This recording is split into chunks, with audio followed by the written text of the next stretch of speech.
Was it Dean Saunders? Dean Saunders scored, yeah. Yeah, I remember it well. Yeah. Right, we'll move on. Obviously, talking about the Europa League. We've got Zenit in the second leg, the crunch second leg tie. Chris, talking about going back to the first leg, it was a typical inconsistent Liverpool. Yeah, it was a typical inconsistent Liverpool performance, wasn't it? It was, yeah.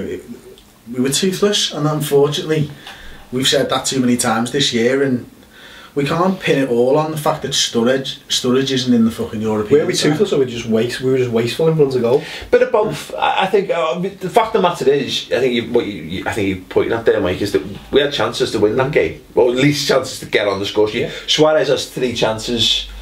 He on another day, he's taking the match ball over, and we're strolling.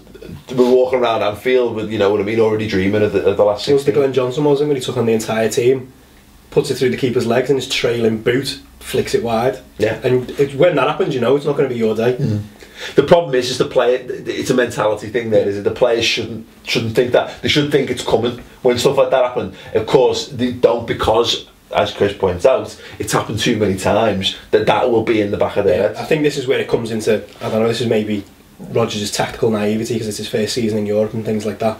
But if you get to that stage and you get to 70 minutes and you think, alright, we're not going to score here because it's one of them days, you'd make sure you fucking don't concede. Yeah. And that's what Rafa did well, but he had European experience when he came to us. Rodgers has got nothing. He's learning on the job in Europe. This is a great point. Someone asked me that. I said, "Well, what about Rodgers? Do you think he's got? Do you think he's got no experience? Do you think he doesn't know what he's doing?" And because it's not that he doesn't know what he's doing, but he doesn't have that. It doesn't have that European experience to fall back on. He's never done it before, so how can he? No, and this goes back. All this feeds into. It's not that Rodgers is a shit manager. It's that he's still learning his trade. That's it. When you look at. Did anyone watch that documentary on Mourinho last week? Yeah. Yes, actually. Right. Yeah. Okay, you look at Mourinho, he already had his Bible in place. He's been through it. What works in Europe. He's been at Barcelona for fucking ages, learning his trade. Rodgers hasn't had that. So can't he just learn at us? Can we just give him a bit of time? He's clearly, to me, got some very, very, very good qualities as a manager. His players want to play for him.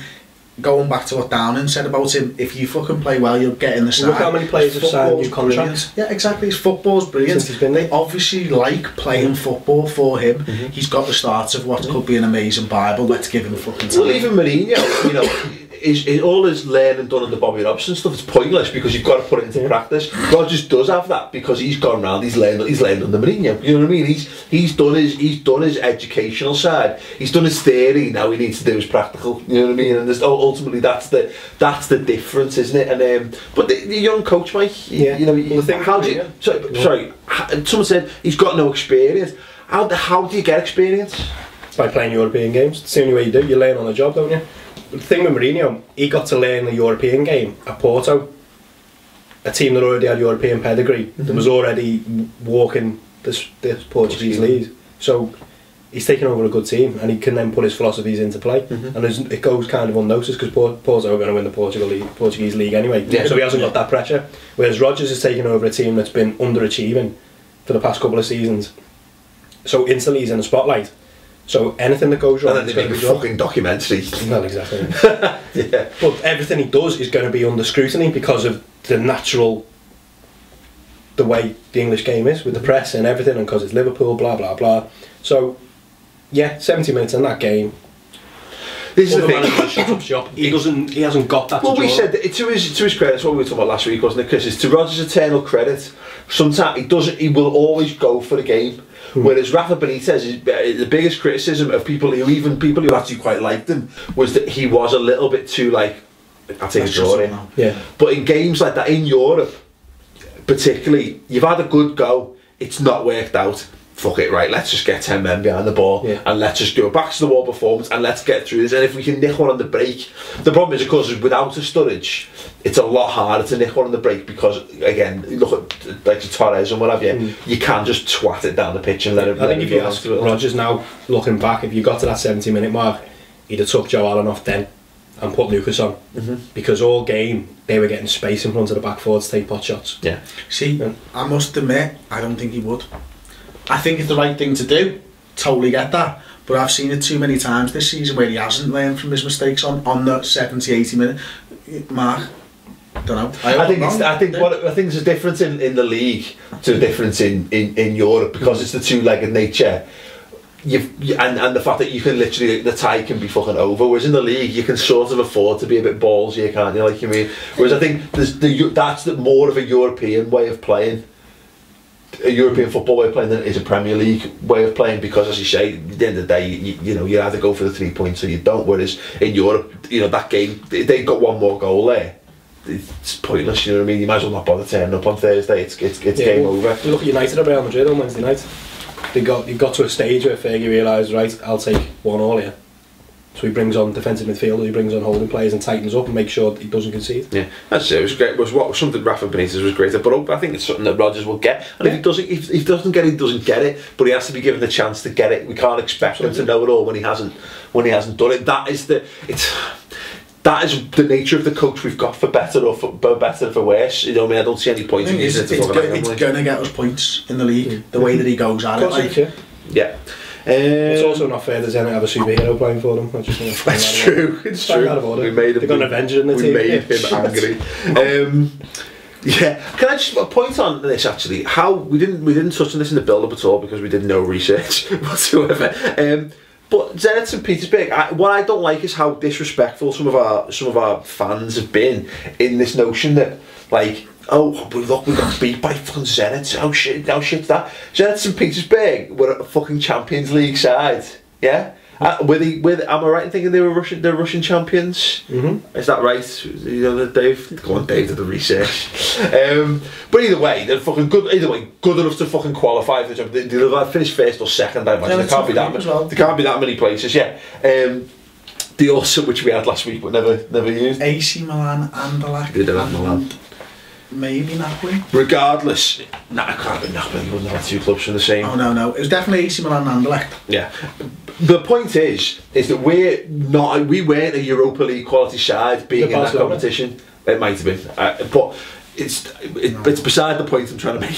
The point is, we got into the Europa League, and I've said this time and time again this season, people forget this, we couldn't have by winning the Carling fucking Cup.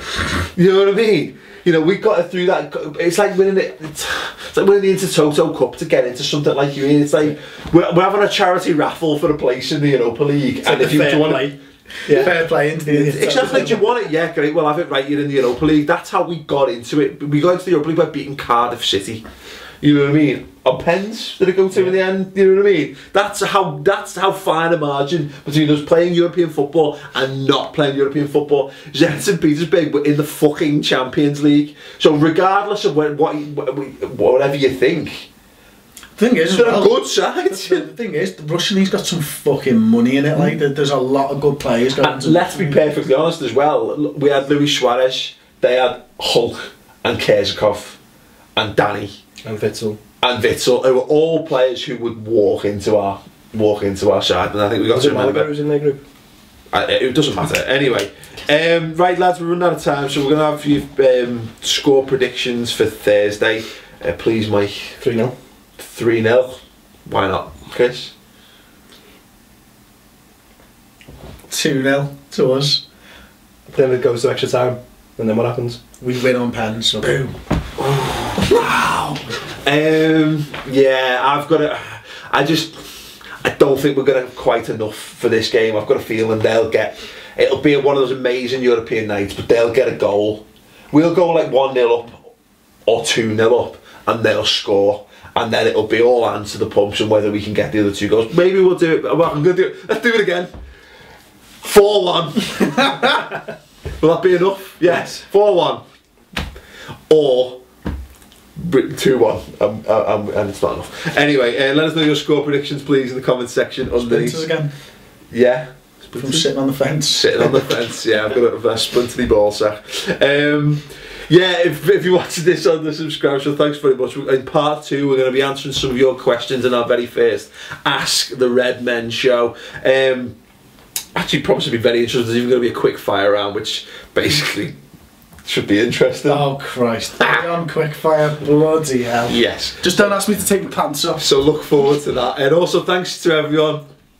Thanks to quick fire. Take your pants off. shit. Why? Thanks very much for watching. Thanks very much for voting for us in the shorty world. It's all done and dusted. I think we finished second. You know, we had a very good go. I think we got to around the 1,000 mark, which last year we'd have absolutely pissed it on that, which is it's like 2009.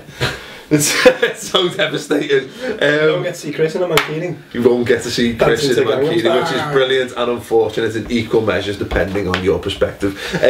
Yeah, so please do tune in for the rest of the show. It's on the redmentv.com. Your first month is completely free. The women folk are going to be gutted.